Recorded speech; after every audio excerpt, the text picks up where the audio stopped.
দৃশ্যটা আপনাদেরকে দেখে আমি ভিতরে যখন যাচ্ছি, এখনো কিন্তু পুরোটা এই জায়গাগুলো আমি যেখানে রাইট না যে জায়গাগুলোতে হেঁটে যাচ্ছি, এগুলো কিন্তু প্রত্যেকটা জায়গা একদম ভরে ভরে থাকে, পা দেওয়ার জায়গা পর্যন্ত থাকে না, এমন এক অবস্থা। দেশীয় গরু গেল। আসসালামু আলাইকুম। দেশি গরু না?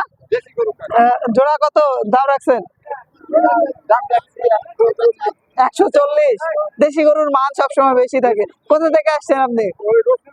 রসুলপুর। আচ্ছা, ইনশাল্লাহ এখন হাট লাগে নাই, কেমন আসতেছে দেখা যাক কিরকম হয়।